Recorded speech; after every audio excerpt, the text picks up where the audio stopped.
I want to tell you something that I don't talk about enough. When I started my businesses, I thought I was ready. I'd had the training, I had the experience, and I had a plan. What I didn't have was any real understanding of what I was about to do to myself.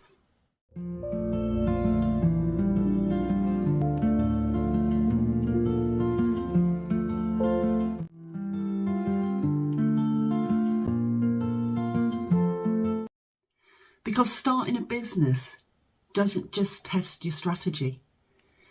It doesn't just test your skills or your market or your timing. It excavates you. Every fear you've ever carried, every belief you've had about money, about worth, about whether you deserve to take up space, it all comes out, whether you're ready for it or not. And here's what nobody really talks about. A business doesn't hide who you are, it amplifies it.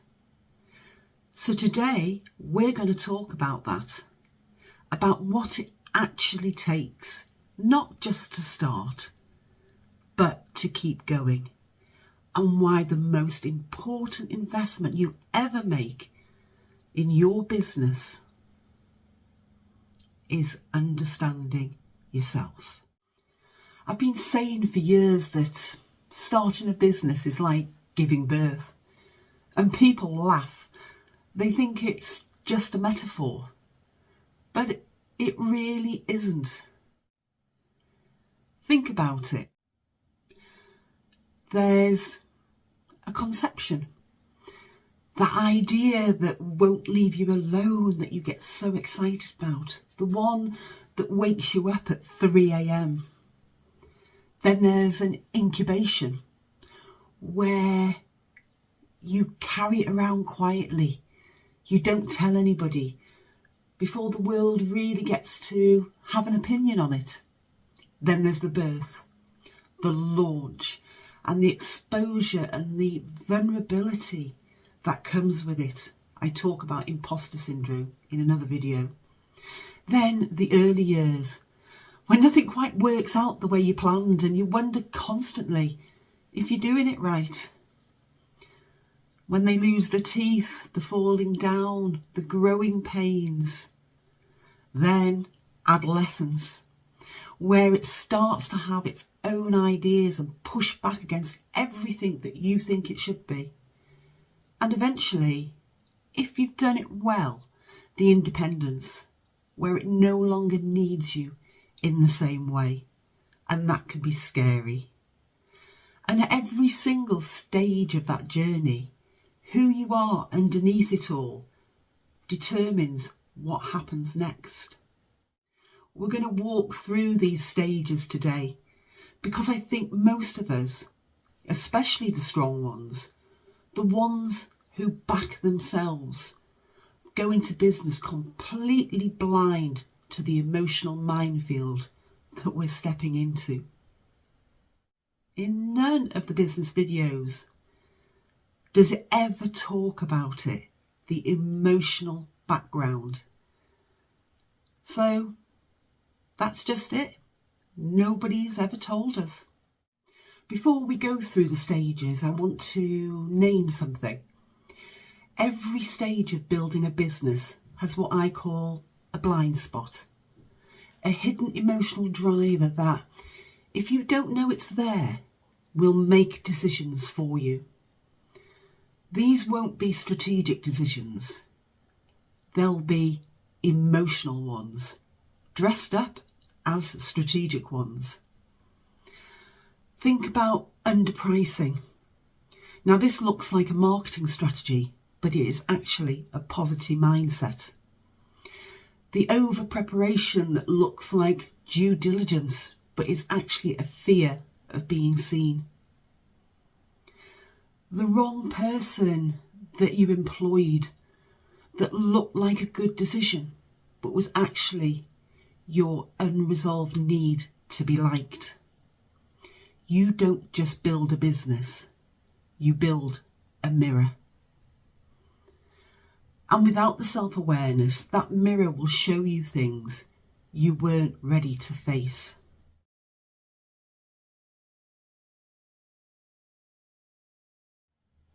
Now let's go through these one by one. Stage 1 is the conception. The idea that won't leave you alone.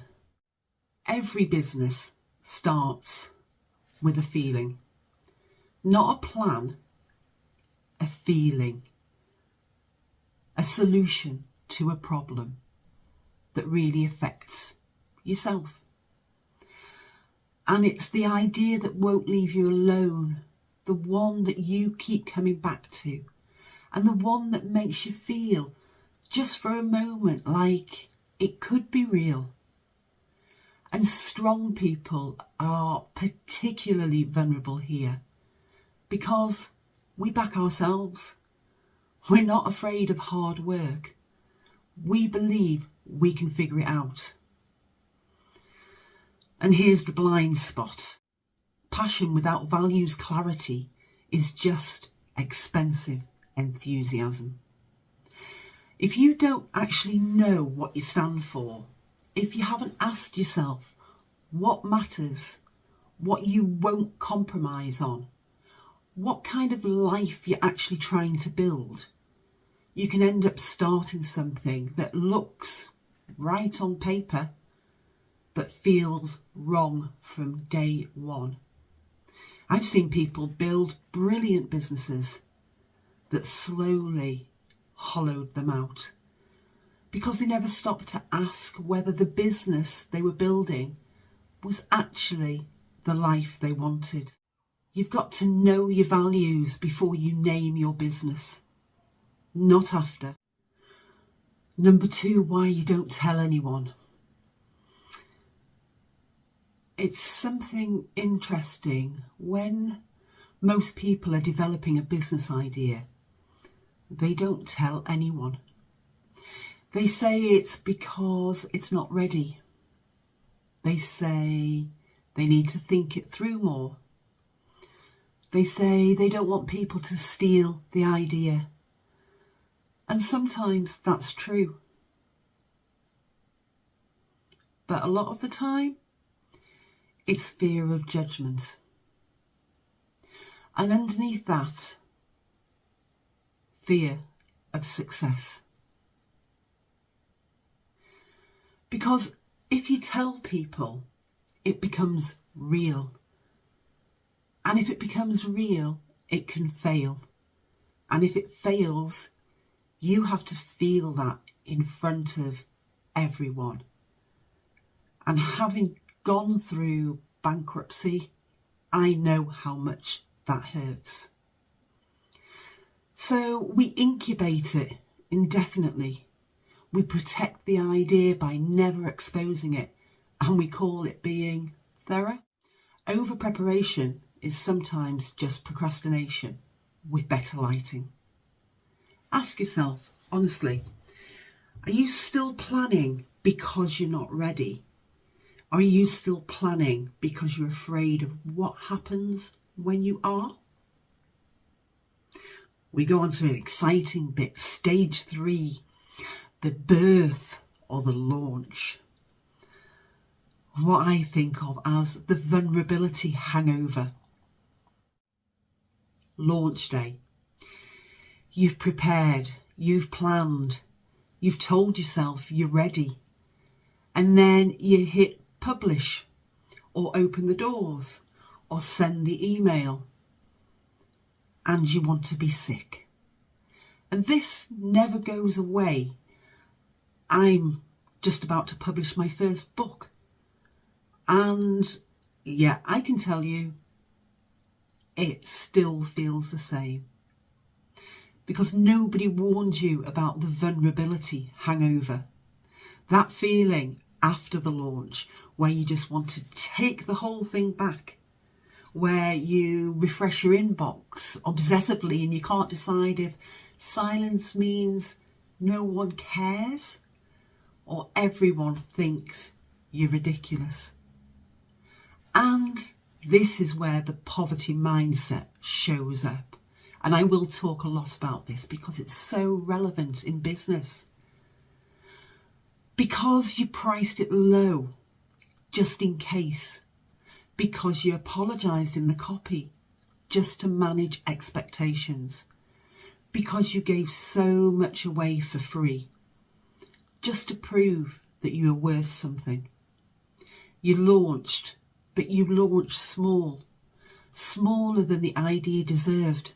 And because somewhere underneath it all, you weren't sure you deserved it either.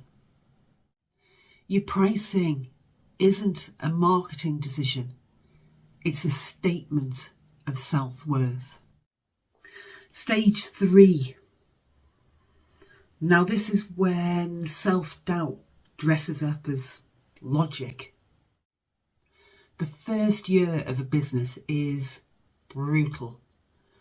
Not always financially, sometimes it goes brilliantly on paper, but internally, it's relentless.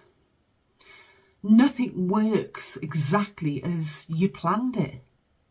The people you expected to come don't. The things you thought would be easy aren't. And the voice in your head starts to make a very reasonable case for why this was a terrible idea. And here's the dangerous part, because this doesn't look like fear. It sounds like logic. It sounds like, I just need to change one more thing. Or maybe this isn't the right market. Or perhaps I need to do some more research. But underneath it, it's shame. Shame dressed up in a business plan. And because strong people don't ask for help, they hide the problems. They perform the confidence. They tell everyone it's going well. And behind closed doors, they unravel on their own. Now, shame thrives in silence, and silence is where businesses go to die quietly. Stage 5, that time when things start to wobble, a bit like a toddler falling down. Every business has a moment, usually a few, where things genuinely go wrong. And now I've been there twice. In 2008, bankruptcy. In 2021, liquidation. Sometimes there's a campaign that costs money and you don't get anything out of it. A staff member, a team member who wasn't who you thought they were. A month where the numbers, no matter how hard, just don't add up. And this is where something really interesting happens. For people with unresolved scarcity, with that deep-seated belief that there's never enough, these minutes trigger panic. Not measured problem solving, panic. If you've come from an economically deprived background, you will more likely make panic decisions, quick changes, hire the wrong staff, just because you kind of needed somebody with you. The discounts offered that devalue everything that you've built. Saying yes to clients you knew were wrong because you were afraid of saying no. Scarcity doesn't just affect how you feel about money. It affects every decision you make when the pressure's on. And the only way out of it is to know that it's there, to be able to say, this feeling is old. It's not about now. This is about the 12-year-old who watched money cause pain in their house. And she doesn't run this business. I do. Oh, and we get to stage 6, adolescence. The fights, the pushing back. Oh, yeah. Scary times. But it's the stage that surprises people. The business starts to grow. Things are working. And instead of feeling relief, you feel completely out of control. Because, you know what? It's not just yours anymore. It has its own identity, its own momentum, and its own demands. And it needs things from you that you don't know how to give. Like letting somebody else do things. And it'll be different to how you do them. And you've got to be okay with that. Now, this is where old control wounds raise their ugly heads. The people who couldn't trust the process, or the people end up being the ceiling of their own business. You become the bottleneck.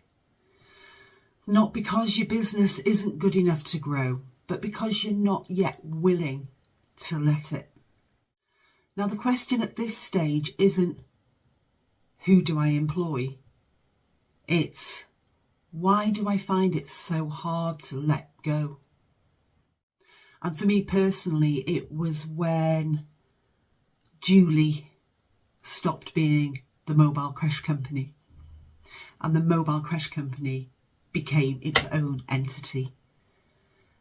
And I found that so difficult to step back, take this face out of it, make sure that it's the logo and the name, and that it's built on solid foundations.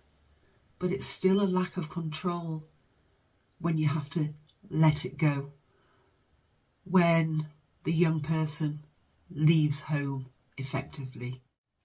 Stage 7. And this runs right into that, doesn't it? Independence.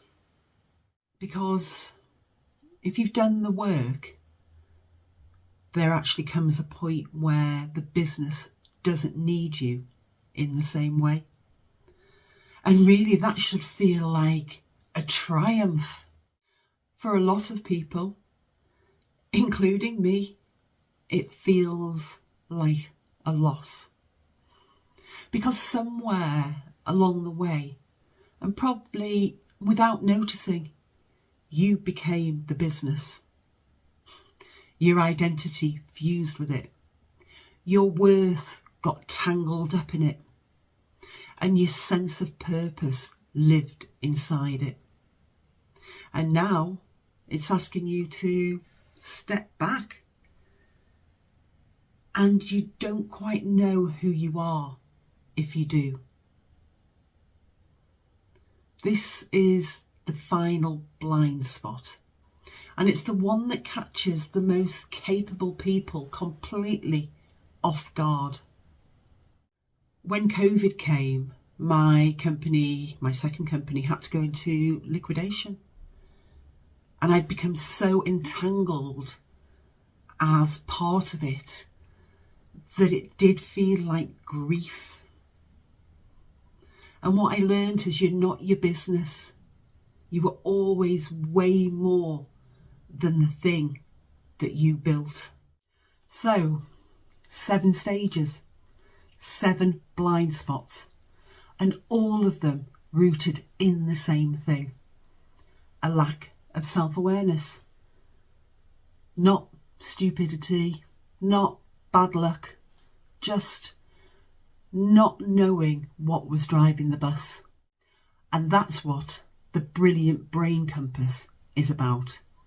It's a framework that I use with myself and with the people that I work with to get underneath the behaviour, to understand not just what someone is doing, but why, and what it's costing them that they can't see yet.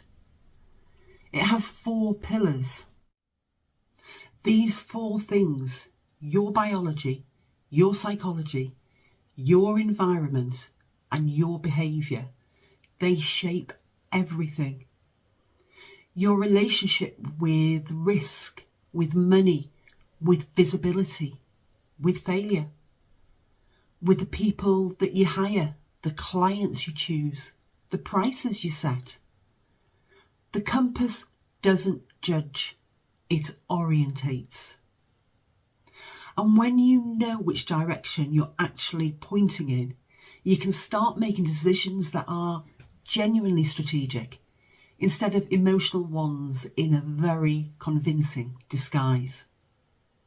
So, are you an albatross or a phoenix? I do like my metaphors. I said at the start, a business amplifies who you are. Without self-awareness, it amplifies the wounds, the poverty mindset, the fear of success, the scarcity thinking, the control, the shame, the identity that got too tangled up in outcomes. And what you build without knowing it is an albatross. It's heavy, it's around your neck, dragging you further down the longer you carry it. Now, with self-awareness, the same person, the same idea, the same market, you build something different. You build a phoenix because you know what you're carrying before it pulls you under, because you can see the blind spots before they make decisions for you, and because when the hard moments come, and they will, you know the difference between a business problem and an old emotional wound dressed up as one.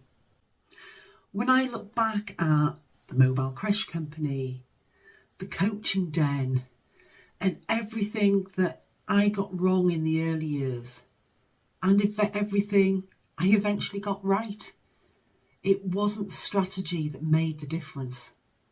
It was understanding myself well enough to stop getting in my own way, which is why we have the YouTube channel. That's the hard work. That's always been the work. It takes a really strong person to start a business. It takes a self-aware one to keep it. If anything in this video helped you in any small way, I'd love to know. You can leave me a comment. Tell me, which stage are you at? Tell me which blind spot you recognised. And if you know someone who is starting a business or building something, share this with them, because it's the conversation that should happen before the business plan. I'll see you in the next one.